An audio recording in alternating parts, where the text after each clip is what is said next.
Assalamualaikum warahmatullahi wabarakatuh. Sering orang bertanya, orang kalau sakit begini kemudian dihubungkan dengan begini.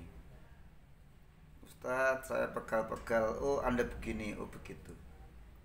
Pertanyaannya, apakah penyakit itu selalu berkaitan dengan dosa seseorang? Karena tidak bisa kemudian kita menyimpulkan dari sesuatu yang khusus pada sesuatu yang umum atau yang ghalib sajalah, tidak bisa. Baik, begini, seandainya orang sakit itu dikaitkan dengan dosanya, maka bayi itu tak pernah sakit. Satu, kenapa? Karena bayi belum punya dosa sampai dia balik. Oleh karena itu, jika seorang yang sakit dikaitkan dengan dosanya, maka orang yang belum balik pasti sehat. Ya kan? Kenapa? Karena belum punya dosa. Kenyataannya, banyak orang anak kecil sakit, bayi baru lahir sakit. Ini menandakan apa?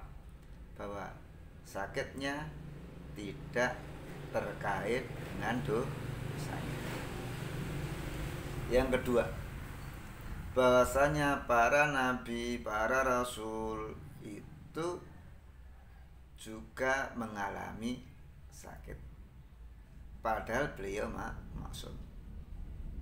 Nabi Ayub alaihissalam justru yang terkenal sebagai lambang, sebagai simbol yang harus kita contoh bagaimana beliau menghadapi rasa sakit yang amat dalam waktu yang lama. Dan semua sudah tahu kisah Nabi Ayub, yang mana usahanya ludes,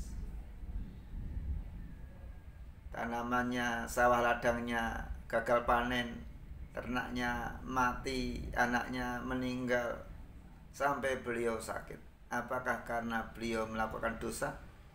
Apakah karena beliau enggan sedekah, enggan berzakat, pelit? Tidak juga. Apa beliau karena begini begitu melakukan dosa ini dosa itu? Tidak juga. Bahkan Nabi kita, Nabi Muhammad SAW, di akhir hayat beliau sakit yang teramat sangat sehingga beliau berat untuk menjadi imam sholat. Muri Abu Bakar, Aisyah perintahkan Abu Bakar untuk apa? Untuk mengimami sholat. Karena apa? Karena beliau sedang sakit. Padahal beliau adalah al-maksum, yang terjaga dari dosa. Begitu pula nabi-nabi yang lain. Kemudian para ulama, para asfiya, para aulia juga mengalami sakit. Al-Imam Syafi'i, beliau itu meninggal dengan sakit beliau adalah bawasir atau ambeien. Kok ambeien? Ini logikanya bukan karena dosa. Kalau ilmu kedokteran karena banyak duduk. Kenapa banyak duduk? Lah iya, Imam Syafi'i kan duduk, baca Quran duduk, ngajar santri duduk, tafakur duduk, nulis kitab duduk, banyak duduk, ambeien. Nah itu kalau dalam ilmu kesehatan. Imran bin Husain pun demikian, beliau sakit dalam waktu yang lama. Begitu pula ulama-ulama yang lain. Nah, Al-Arif Billah Tuan Guru Zaini Abdullah Ghani, beliau juga sakit, komplikasi, livernya kena, ginjalnya kena. Al-Habib Anis, ya begitu loh, sakit juga jantung. Nah, ini menandakan apa?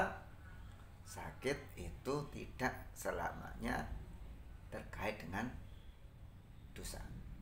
Tahun 2020 saya punya keinginan ngaturi Al-Habib Umar Bafaqih, yaitu Habib Umar bin Ahmad Bafaqih, putra Habib Ahmad yang makamnya di Kemusoh, tahun 2020.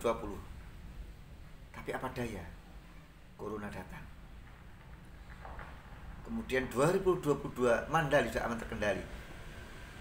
saya mengaturi dapat kabar dari Habib Alwi, beliau sedang gerah, tidak bisa ngisi pengajian, tidak bisa mimpin sholawatan.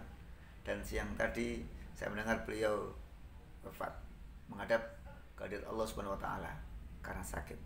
Beliau stroke, mati separuh. Dan itu saya husnudzon billah, husnudzon pada beliau, bahwa itu bukan karena dosa beliau, memang Allah kasih cobaan untuk beliau. Nah, jadi sekali lagi jangan kemudian menuduh orang sakit itu karena dosa-dosanya. Memang ada orang yang karena dosanya jadi sakit.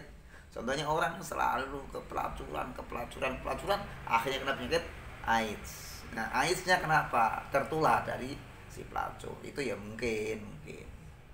Orang mabuk rusak sarafnya mungkin. Orang mabuk naik motor tak terkendali nabrak tugu sakit mungkin. Nah, itu yang karena kesalahannya, dosanya. Tapi sekali lagi tidak semuanya. Baik, kita kirimkan hadiah Fatihah untuk Al Habib Umar Bafagih, Habib Umar bin Ahmad Bafagih. Al-Fatihah. A'udzubillahi minasyaitonir rajim. Bismillahirrahmanirrahim. Alhamdulillahirabbil alamin arrahmanir rahim maliki yaumiddin. Iyyaka na'budu wa iyyaka nasta'in. Ihdinas siratal mustaqim. Shiratal ladzina an'amta 'alaihim ghairil maghdubi 'alaihim waladdallin. Terima kasih. Wassalamualaikum warahmatullahi wabarakatuh.